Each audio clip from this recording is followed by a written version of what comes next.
अस्सलामुअलैकुम। Wide facts में खुश आमदीद। इस किस्त के आगाज में आप देखेंगे कि आयतोलन गुमुश्तकिन को जहर की एक शीशी दिखाती है और कहती है, इस जहर से मैंने कोरकुत की बीवी जोरो को मारा था और अब इसी जहर से मैं कोरकुत को मौत के घाट उतारूंगी। गुमुश्तकिन उसे कहता है कि मैंने तुमसे बहुत कुछ मांगा है, लेकिन इसमें जो सबसे बुरा था वो तुम्हें कोरकुत की बीवी बनने को कहना था। इस पर आयतोलन कहती है कि इस बूढ़े आदमी की बू तो कभी न कभी खत्म हो जाएगी, लेकिन तुम्हारा मारगरेब का ओहदा हमेशा कायम रहेगा। तूतकीन और गोपचे की शादी वाली रात कोरकुत की आखिरी रात होगी और उस रात वो अपनी जिंदगी की आखिरी सांस लेगा। दूसरी तरफ आप देखेंगे कि बानो चीचक आयतोलन का संदूक खोलती है और उसमें से सलजान का हार निकाल लेती है और उसे यकीन हो जाता है कि सलजान सही कह रही थी। इतने में आयतोलन उसे आवाज देती है। बानो चीचक सलजान का हार वापस रख देती है संदूक में और वहां से निकल आती है। खेमे से बाहर आने पर उसे दुआन मिलता है। वो उससे दिली दमीर का अफसोस करती है, जिस पर दुआन उसका शुक्रिया अदा करता है। उसके बाद बानो कहती है कि पिछली मर्तबा जो बातें हुई थी वो माजी का हिस्सा बन चुकी हैं। मैं कुछ ज्यादा ही गुस्सा कर गई थी। अब हमें माजी भूल जाना चाहिए और आगे बढ़ना चाहिए। दुआन उसका शुक्रिया अदा करता है और वहां से चला जाता है। उसके बाद बानो चीचक सलजान के खेमे में जाती है।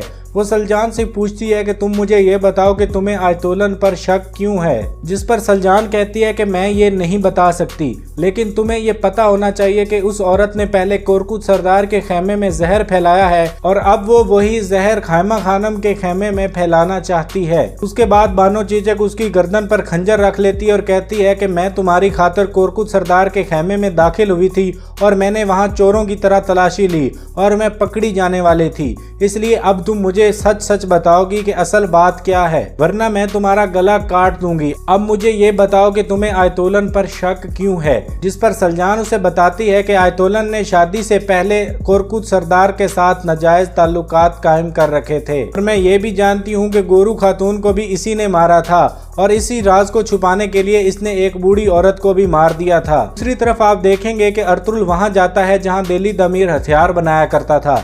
इतने में वहां पर संगुर्तकिन आता है और अर्तुल से कहता है कि हम दिली दमीर का बदला जरूर लेंगे। अर्तुल कहता है, जब तक हम कबीले में मौजूद गद्दार को पकड़ नहीं लेते हम दुश्मन का कुछ नहीं बिगाड़ सकते। जिस पर संगुर्तकिन कहता है कि मोहर तानगुत तक कैसे पहुंची, इस बात का जवाब इसी कबीले में मौजूद है। जिस पर अर्तुल कहता है कि इसका जवाब सादुद्दीन ने दे दिया है भाई। जिस तरह उसने तानगुत का इस्तेमाल किया उसी तरह उसने कबीले के भी किसी शख्स का इस्तेमाल किया और अब वक्त आ गया है कि हम गुमुश्तकिन से पूछें। दूसरी तरफ आप देखेंगे कि बानो चीचक अपना खंजर हटा लेती है और नीचे बैठ जाती है। सलजान उससे कहती है कि वो हार मेरे लिए बहुत जरूरी है।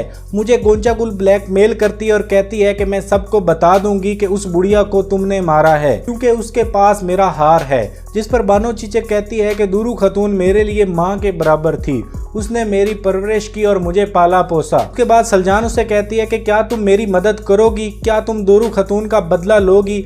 और उसके बाद बानो चीचक उसे कहती है कि तुम्हारा कड़ा कोरकुत सरदार के खेमे में है। ये सुनकर सलजान खातून बहुत ही ज्यादा खुश हो जाती है। उसके बाद सलजान सीधी कोरकुत सरदार के खेमे में जाती है और कहती है कि मैं जानती हूँ आप दूरू खातून से छुपकर आयतोलन के साथ क्या कर रहे थे। कोरकुत सरदार कहता है, ये क्या कह रही हो तुम, तुम्हारा दिमाग तो खराब नहीं हो गया। सलजान कहती है कि आप मेरी बात सुन लें, उसके बाद फैसला कर लीजिएगा कि मेरा दिमाग खराब हुआ है या नहीं। आप बैठ जाएं और बैठकर मेरी बात सुने, क्योंकि हो सकता है कि आपका बूढ़ा दिल मेरी बात न सह सके। फिर सलजान उसे उस बूढ़ी औरत वाला सारा वाकया सुनाती और कहती है कि आयतोलन ने उस बूढ़ी औरत को मरवा दिया था और मेरा हार आपके खेमे में छुपा दिया था, क्योंकि वो बूढ़ी औरत मुझे बताने वाली थी कि दूरू खातून को आयतोलन ने मारा है। ये सुनकर कोरकुत सरदार खड़ा हो जाता है और अपना खंजर निकाल लेता है और सलजान से कहता है कि तुम गोंचागुल खातून से जलन की वजह से ये सारी बातें कह रही हो, तुम्हारा दिमाग खराब हो गया है। इसके बाद सलजान उसे एक संदूक की तरफ इशारा करके कहती है कि मेरा हार इस संदूक के अंदर है। कोरकुत सरदार कहता है कि तुमने अगर एक लफ्ज भी कहा तो मैं तुम्हें मार दूंगा।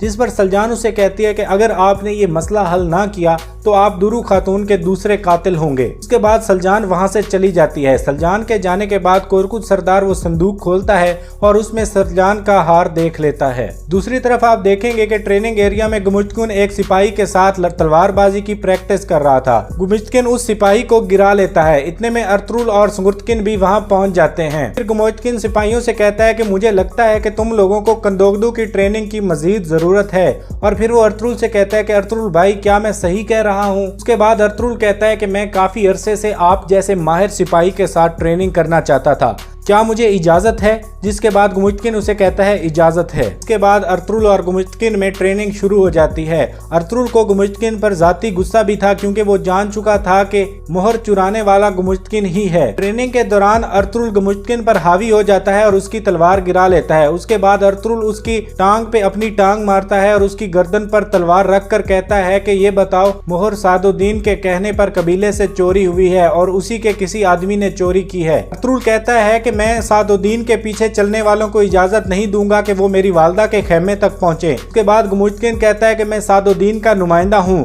तुम सादुद्दीन पर इल्जाम लगा रहे हो, इसका मतलब तुम मुझ पर भी इल्जाम लगा रहे हो। उसके बाद कंदोकदू वहां पहुंचता है और अर्तुगरुल से कहता है कि किस तरह की तमीज है ये। उसके बाद कंदोकदू अर्तुगरुल की तलवार हटा देता है और गुमुश्तकिन को उठाने के लिए अपना हाथ आगे बढ़ाता है, लेकिन गुमुश्तकिन उसका हाथ नहीं पकड़ता और खुद ही उठ खड़ा होता है और अपनी तलवार उठा लेता है। कंदोकदू उससे पूछता है कि गुमुश्तकिन भाई क्या हुआ, क्या बात है? जिस पर गुमुश्तकिन कहता है कि तुम्हारा भाई मुझ पर और सादुद्दीन कोपैक पर इल्जाम लगा रहा है। अर्तुगरुल इल्जाम लगा रहा है कि मैंने सादुद्दीन के कहने पर मोहर चोरी की है। जिसके बाद कंदोकदू अर्तुगरुल से कहता है कि ये क्या कह रहे हो भाई, कबीले में पहले ही बहुत ज्यादा मुश्किलात हैं और अब तुम अमीर सादुद्दीन से भी पंगा ले रहे हो। जिस पर अर्तुगरुल कहता है कि मैंने तो सिर्फ ये कहा है कि सादुद्दीन के किसी बंदे ने मोहर चोरी की है, उसका एक मुलाजिम हमारे कबीले में रह रहा है। जिस पर गुमुश्तकिन कहता है कि अब या तो मेरा हाथ कटेगा या तुम्हारी जबान कटेगी ताकि हमारे दरमियान से ये फितना खत्म हो सके।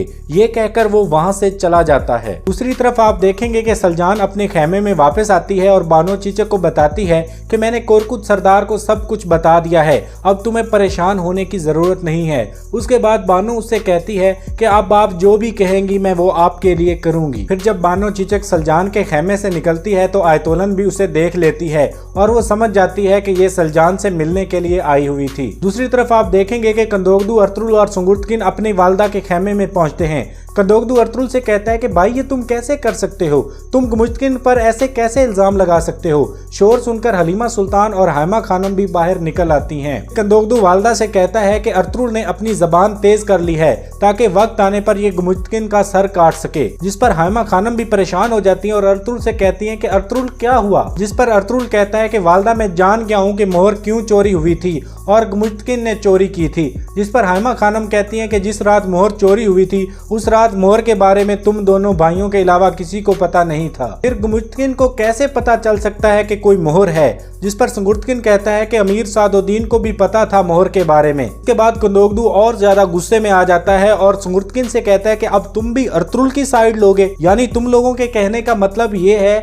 कि गुमुश्तकिन ने सादुद्दीन के कहने पर मोहर चोरी की, उसके बाद उसने वो मोहर सादुद्दीन को दी और फिर सादुद्दीन ने वो मोहर तानगुत को दी। अर्तुगरुल कहता है हाँ ऐसे ही है। जिस पर कंदोकदू कहता है तुम्हारे पास कोई सबूत है। जिस पर अर्तुगरुल कहता है कि नहीं भाई मेरे पास कोई सबूत नहीं है, लेकिन जल्द मैं वो भी हासिल कर लूंगा। दूसरी तरफ आप देखेंगे कि कोरकुत सरदार परेशानी के आलम में टहल रहा है। इतने में आयतोलन वहां पहुंचती है और कोरकुत सरदार से कहती है कि मैंने सलजान को यहाँ निकलते हुए देखा, क्या चाहती है वो आपसे। कोरकुत कहता है कि उसने मुझे बताया है कि दोरू खातून के मरने से पहले हमारे दरमियान जो ताल्लुकात थे उसके बारे में वो जानती है।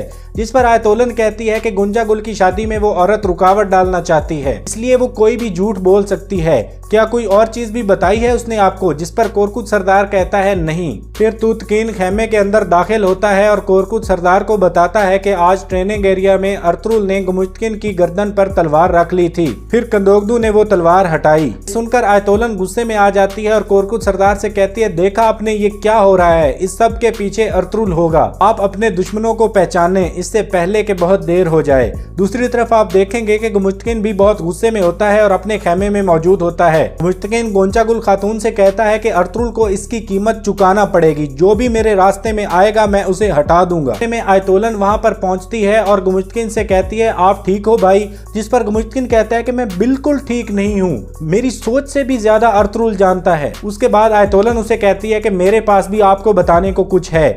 कोरकुत सरदार के पास सलजान आई थी और उसने उसको कोई बातें बताई हैं और उसके बाद बानो चीचक भी सलजान के खेमे से निकल रही थी। इसका मतलब वो बानो चीचक को इस्तेमाल करेगी। मुश्तकिन कहता है कि ये मामला लंबा होता जा रहा है। फिर आयतोलन कहती है कि जब तक कोरकुत मर नहीं जाता हमारे लिए ये मसला बना रहेगा। उसके बाद मुश्तकिन उसे कहता है कि तुम तोतकीन और गोपचे की शादी हो लेने दो, उसके बाद कोरकुत को खत्म कर देना। दूसरी जानिब आप देखेंगे कि सलजान हलीमा सुल्तान को बताती है कि मैंने कोरकुत सरदार को सारी बात बता दी है, लेकिन उसने मुझे अपने खेमे से निकाल दिया। बहरहाल मैं उसके जहन में शक का बीज बो आई हूँ। अब देखना यह है कि वो आयतोलन से इसका हिसाब कब लेता है। दूसरी तरफ गुमुश्तकिन गोंचागुल से कहता है कि तुम गंदोगदो की लगाम खींच कर रखो, तो तुम्हारे लिए परेशान है और तुम्हें खोना नहीं चाहता। मैं भी गंदोगदो को अर्तुगरुल के खिलाफ भड़काने की पूरी कोशिश करूंगा और अगर हो सका तो हैमा खानम को भी भड़काऊंगा। फिर वो आयतोलन से कहता है कि तुम बानो चीचक का मुंह खुलवाने की कोशिश करो और पता लगाओ कि उसके पास कौन सा राज है और यहाँ ये किस्त अपने